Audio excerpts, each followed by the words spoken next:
네, 이번 강의는 다항식에 대해서 공부를 하도록 하겠습니다. 우선 단항식이라는 말이 나옵니다. 이 단항식은요, 결국은 항과 똑같은 의미가 된다. 그러니까 단항식은 곧 항이다. 항은 단항식이라고 얘기를 한다. 그렇다면 이 항이라고 하는 녀석의 수학적 정의는 뭘까요? 수 또는 문자의 곱으로 표현된 식을 우리는 항이라고 이야기를 합니다. 이처럼 마이너스 3 곱하기 a제곱 곱하기 b 곱하기 c의 세제곱과 같은 이 녀석을 우리가 단항식이라고 얘기를 하고요. 다항식은 단항식 또는 다항식의 합으로 나타내어진 식. 그러니까 예를 들어서요.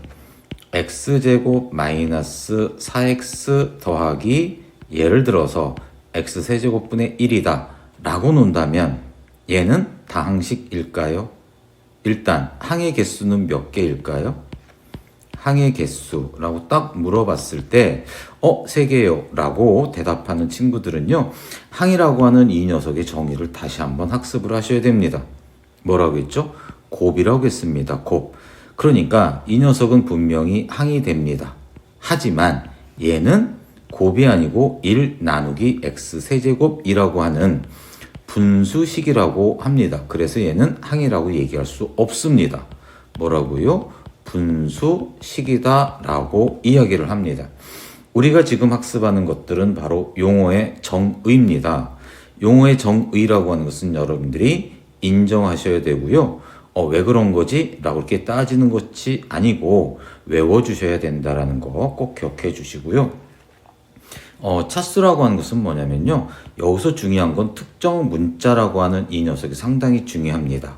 각 항의 차수 중 가장 높은 것. 자, 이것은 다항식에서의 차수를 이야기하는 것이기 때문에 각 항의 차수 중 가장 높은 것이다 라고 이제 이야기를 하는 것인데요. 자, 좀 부연 설명이 좀 필요할 것 같습니다. 자, x 예를 들어서 세제곱입니다. 그럼 얘는 몇 차예요? 라고 딱 물어봤을 때 질문 자체가 잘못된 겁니다. 왜요? 3차라고 얘기하면 안 될까요? 바로 뭐예요? 특정 문자라는 게 빠졌습니다. 다시 말해서 x에 대한 이렇게 특정 문자를 언급을 해주셔야 됩니다. 3차가 된다 라고 말이죠. 다시 말씀드려 볼게요. 이번에는요, x제곱 y세제곱이라고 하는 이 녀석을 한번 예를 들어서 설명해 드리면 이 차수에 대해서 이제 완벽하게 이해를 하실 겁니다. 자, 얘는 몇 차예요? 그렇죠. 이제 여러분들은 속지 않습니다. 그죠? 어떤 문자에 대해서요? 특정 문자를 언급해야죠. 그렇죠. x에 대한 몇 차입니까? 대답해 주세요. 2차가 되겠죠. y에 대한 몇 차일까요? 3차가 되는 것입니다. 그렇다면 이제는 중요한 질문 하나 들어갑니다. x, y에 대한 라는 말이 딱 붙어 있어요. x, y에 대한. 그렇다면 몇 차가 돼야 될까요? 자, 뭐냐면 x가 2개, y가 3개입니다. 맞습니까? x가 2개, y가 3개이기 때문에 이럴 때는 5차라고 이야기를 하시면 됩니다.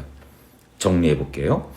단항식에서, 다항식이 아닌 단항식에서 차수라고 하는 것은 특정한 문자가 곱해진 개수다라고 생각하시면 됩니다. 다시요.